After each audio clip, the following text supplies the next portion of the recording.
Tu sais ce qui manque le plus dans les entreprises aujourd'hui? Ce ne sont pas des KPI, ce ne sont pas des process, c'est du courage. C'est juste le constat implacable de Brené Brown, chercheuse à l'université de Houston. Elle a passé plus de 20 ans à étudier la honte, la vulnérabilité et le leadership. Son livre nous rappelle une vérité simple. Diriger, c'est oser. Et oser, c'est accepter d'être vulnérable. Alors dans cette vidéo, on va explorer ce qu'est l'audace, le courage managérial. Et surtout toi, en tant que manager, leader, entrepreneur, comment tu peux le cultiver sans te perdre. Alors j'ai une petite question pour commencer. Est-ce que tu sais d'où vient le mot courage? Je te laisse réfléchir quelques instants. Et ce que je peux te dire, c'est qu'en tout cas, c'est que le mot courage vient du latin cor, le cœur. Le courage, ce n'est donc pas une posture guerrière, c'est une affaire de cœur. Brené Brown le définit comme la volonté d'affronter l'incertitude, la peur, l'exposition émotionnelle. Autrement dit, pas de courage sans peur, pas de courage sans risque et pas de courage sans vulnérabilité. Et c'est bien là tout le paradoxe, parce que la vulnérabilité qu'on confond souvent avec la faiblesse est la condition même du courage. Les leaders les plus respectés ne sont pas ceux qui ont toujours raison. Je ne sais pas, je me suis trompé, j'ai besoin d'aide. Mais ce genre de phrase, il faut se le dire, c'est juste impensable en entreprise. Mais c'est justement ça l'audace, le courage managérial. C'est oser être vrai quand tout pousse à jouer un rôle. Et c'est cette authenticité-là qui crée la confiance, pas le vernis de protection. Brené Brown a identifié 4 compétences clés du leader courageux. Elles ne relèvent pas de la théorie, mais du comportement quotidien. Alors tout d'abord, il est important d'oser la vulnérabilité. Ce n'est pas se mettre à nu en public, c'est d'accepter d'être vu tel qu'on est, sans masque. Alors prenons un exemple. J'ai un de mes managers un jour qui me confiait « Thierry, je sens que mon équipe doute, mais si je leur montre aussi, j'ai peur effectivement qu'ils paniquent. » Et c'est pourtant exactement l'inverse qui se passe. Mais quand tu dis la période est tendue, mais je crois en nous, tu ne fragilises pas l'équipe, tu l'humanises. Tu rends possible la solidarité. La vulnérabilité n'est pas un aveu, c'est une ouverture. Et c'est cette ouverture qui crée le climat de confiance où les gens osent dire la vérité. Ensuite, il faut vivre en accord avec ses valeurs, mais très peu les incarnent dans leurs décisions.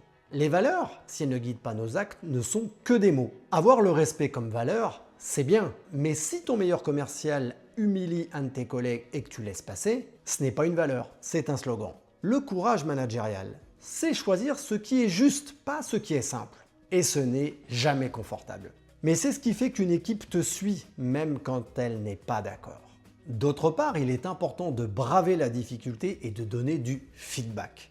Les leaders courageux n'évitent pas les conversations difficiles. Ils ne repoussent pas l'entretien qui dérange. Ils ne se cachent pas derrière un mail. Dire la vérité n'est pas un manque d'empathie, c'est une forme d'attention. Le feedback, quand il est sincère et précis, donne une chance à l'autre de progresser. Ce qui détruit la motivation, ce n'est pas le feedback direct, mais les silences, les flous, les sous-entendus, les non-dits. Le courage ici, c'est de choisir la clarté plutôt que le confort. Et enfin, il faut apprendre à se relever après les chutes. Les leaders courageux échouent, trébuchent, se trompent, mais ils ont appris à ne pas s'identifier à leurs erreurs. Ils savent que rater une action, ce n'est pas rater sa valeur. Et cette posture, elle se transmet. Une équipe dont le leader sait reconnaître ses erreurs devient plus facilement créative, intuitive, résiliente. L'erreur devient juste un terrain d'apprentissage collectif. Et c'est ici que tout se complique. Plus on monte dans l'organisation, plus la tentation est forte de se blinder émotionnellement. Non pas par cynisme, mais par instinct de survie. Parce qu'à un moment donné, tu dois décider, trancher, recadrer. Et pour tenir, tu te construis une belle armure. Mais à force de te protéger, tu finis par te couper. Mais un leader coupé de son humanité devient un dirigeant efficace, mais froid. Et cette froideur, elle isole. Je me souviens très bien d'un manager que j'ai eu sur mes 20 dernières années. Une personne brillante, exigeante et respectée. Mais peu à peu, elle s'est construite une carapace. Et puis un jour, lors d'un entretien, elle m'a demandé « Thierry, est-ce que tu trouves réellement que je suis un monstre ?» Cette phrase m'a marqué parce qu'elle disait tout. Ce n'était pas une question de posture ou d'autorité, c'était juste la voix d'un manager qui sentait qu'en se protégeant, il s'était éloigné. Il oscillait entre le vouvoiement et le tutoiement dans l'entreprise. Et cette hésitation, c'était déjà une fracture. Et c'est là que j'ai compris. À force de blinder pour ne pas souffrir, on finit par souffrir juste d'être blindé. Le vrai courage dans ce moment-là, ce n'est pas de garder la face, c'est d'oser baisser la garde. De dire je me sens seul, j'ai besoin de retrouver du lien. Brené Brown l'explique, on ne peut pas manager les gens si on n'est pas prêt à marcher avec eux. Et marcher, partager avec eux, c'est accepter d'être touché et parfois même ébranlé. Alors comment cultiver cette audace, ce courage managérial au quotidien? Premièrement, remplace le contrôle par la clarté. Au lieu de tout verrouiller, sois clair sur tes objectifs, tes règles du jeu et tes marges de liberté. Le courage, c'est d'accepter que les gens trouvent leur propre manière de réussir. Deuxièmement, parle de tes peurs. Nommer la peur, c'est déjà la dompter. Tu peux dire à ton équipe, oui, cette période est incertaine, mais je préfère qu'on en parle plutôt que de faire semblant. Cette honnêteté crée de la sécurité psychologique, carburant de la confiance. Troisièmement, installe une culture du feedback, et du feedback honnête. Pas en mode remarque à chaud, mais avec des vrais rituels. Ça peut être par exemple une fois par mois. Chacun partage une chose qu'il aimerait améliorer dans l'équipe. C'est simple, mais ça change tout. Parce que ça habitue à la transparence. Et enfin, dernier point, pratique la reconnaissance. Remercie, valorise, félicite. Pas seulement pour le résultat, mais pour l'effort, l'intention, la progression. Un leader courageux n'a pas peur de dire merci. Parce que la gratitude est un acte de lucidité. Et surtout parce qu'elle rappelle que personne ne réussit seul. Quand le courage devient un réflexe managérial, tout change. Les équipes osent plus, les erreurs deviennent des apprentissages et les tensions se règlent plus vite parce qu'on parle vrai.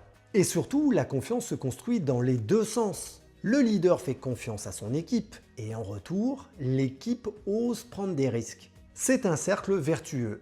Moins de peur, plus d'initiative. Le courage managérial, ce n'est pas un talent réservé à quelques élus. C'est une pratique quotidienne, un entraînement émotionnel. Et Brené Brown le résume parfaitement. On ne peut être courageux et confortable en même temps. Alors si ton rôle de leader te met parfois mal à l'aise, si tu ressens le poids de tes décisions, c'est un bon signe. Tu es juste en train d'évoluer. Parce que le vrai courage, ce n'est pas de tomber, c'est de continuer à marcher même quand on a peur. Alors si ce message t'a parlé, pense à t'abonner, à liker cette vidéo et à la partager à un leader qui en a besoin. Et surtout, avance toujours vers le meilleur.